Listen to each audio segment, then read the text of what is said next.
nos acercamos al primer año de gobierno de Pedro Pablo Kuczynski. Sin embargo, hay un clima, como muchos lo dicen, de crispamiento, de inestabilidad, de dudas al futuro.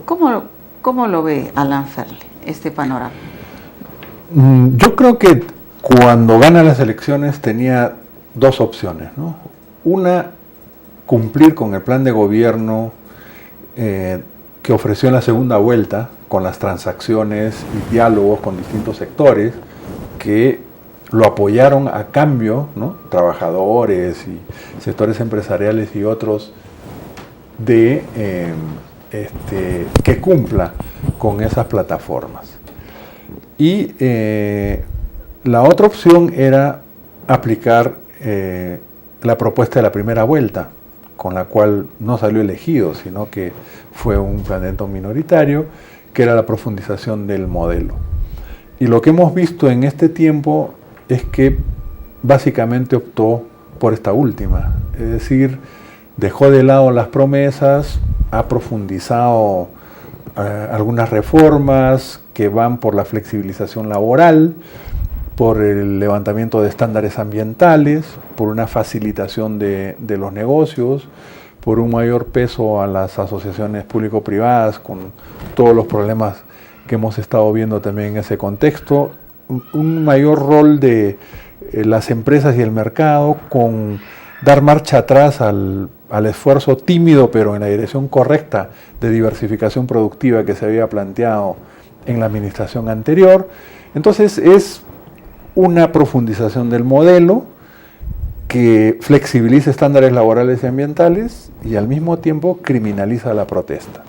Entonces, lo que yo creo que va a ocurrir si persiste en ese camino es una polarización, ¿cierto?, ya del lado económico-social, que se añade al enrarecido clima político que estamos viviendo.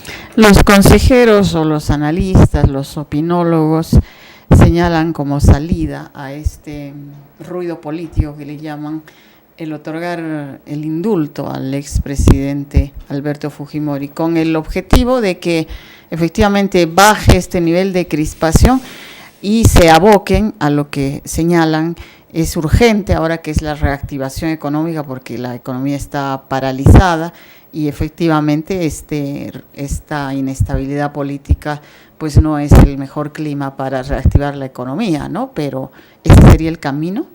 Bueno, es cierto que la economía se ha enfriado, ha tenido un bajón por factores externos y por factores internos. Externo, bueno, la caída de los precios internacionales, el fenómeno de Odebrecht y la corrupción y lo que eso ha desanimado las inversiones, más el niño costero, ¿no? O sea, no podemos echarle la culpa de eso al gobierno, pero lo que sí es responsable es de haber hecho un ajustón de la inversión pública el último trimestre del año pasado, que nos ha pasado factura. O sea que ahora hemos estado con tasas muy bajas, con pérdida de empleos, su política tributaria de formalización parece que haber tomado a algunos actores ya formales que han tomado esos incentivos para aprovechar esas ventajas tributarias, pero no un aumento de los que pasen informales a formales,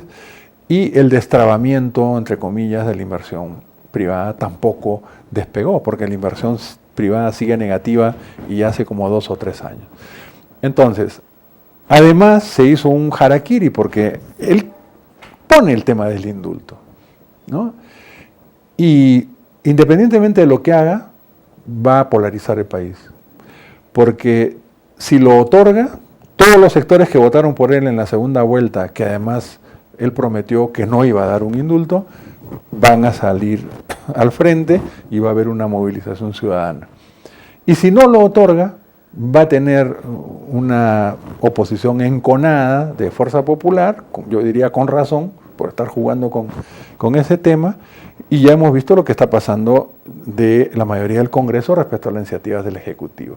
O sea, en cualquiera de los dos escenarios, la polarización continuaría. O sea, lo que habría que hacer es un diálogo nacional o un pacto, pero el tema está en función de qué programa, ¿no? Si es profundizar el modelo actual, yo creo que no vamos a ir por un buen camino. Este ajustón que ha sido un error y muchos, claro, señalan que el ministro de Economía que salió hace poco, el ministro Torne, realmente pues no estaba, no fue acertado, ¿no? Y podrían pensar que el nuevo ministro Zavala da alguna esperanza. No obstante, en estas conversaciones grabadas por el ya excontralor, ¿no? Se nota realmente una conversación entre empresarios que buscan el éxito de un negocio, no sabemos de quién, pero el éxito de un negocio, no se les percibe como ministros de Estado con metas y objetivos más allá del inmediatismo.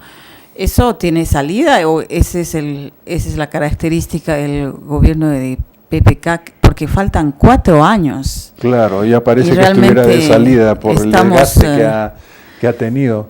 No, sí, yo creo que Torne y en general yo diría PPK, porque no me parece que Torne haya hecho cosas sin el aval del presidente, se confiaron en demasía con que bastaba su presencia o la confianza que hay con los núcleos empresariales y que iban a invertir, porque garantizaban que las reglas de juego iban a ir hacia adelante. Yo creo que se confiaron demasiado en eso, en ese destrabamiento, cosa que no funcionó.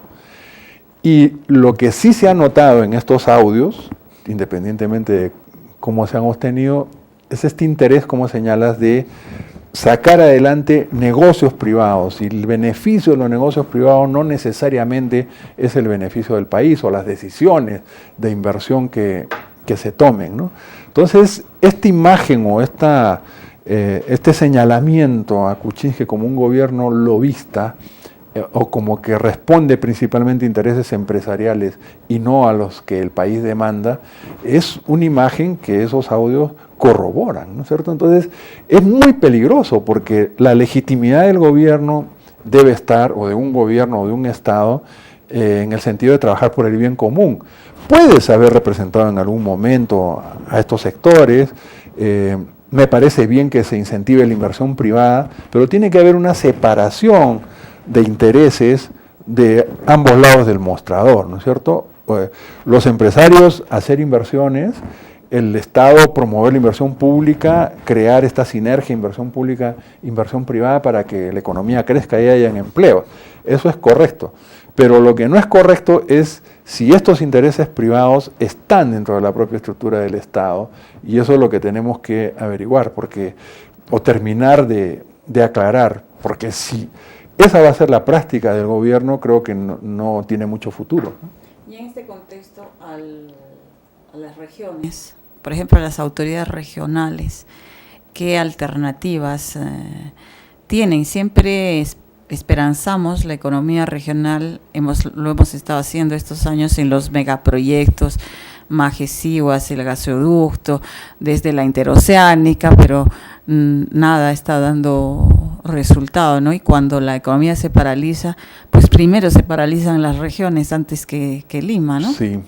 Lamentablemente en el último periodo hubo una reconcentración de recursos en el MEF.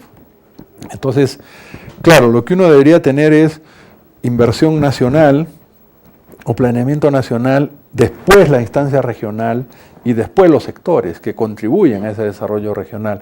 No tenemos una ley de ordenamiento territorial, no tenemos planeamiento estratégico. Entonces, esos son los temas de fondo sin los cuales no hay rumbo, pues, o sea, se actúa en función del corto plazo. Y yo creo que hay que hacer las dos cosas. Estos megaproyectos, el gasoducto o la petroquímica en el sur, y no la exportación a países vecinos sin haber resuelto ni la conexión de gas, ni una industria que es una industria limpia y que además crea muchos empleos, y de otro lado las pequeñas obras también. Entonces, pero eso requiere que esté afiatado, digamos, el marco institucional de inversión, que haya confianza en los gobiernos regionales y locales, y que han estado, dicho sea de paso, gastando más que el gobierno central en el último periodo. Entonces, También es cierto que falta capacitación o cuadros técnicos suficientes, sobre todo para las obras de gran envergadura, ¿no? Entonces, un CEPLAN, un centro de planeamiento, que no esté empoderado, que no tiene rango de ministro, es el llamado a hacer esta interconexión entre sectores, entre gobierno nacional y gobiernos regionales y sectoriales. Bueno, por ahí tenemos que avanzar y acortar la distancia, porque el resto de países de la región, todos tienen esos sistemas, ¿no? Muy bien. Muchas gracias por No, estar con muchas nosotros. gracias a ti.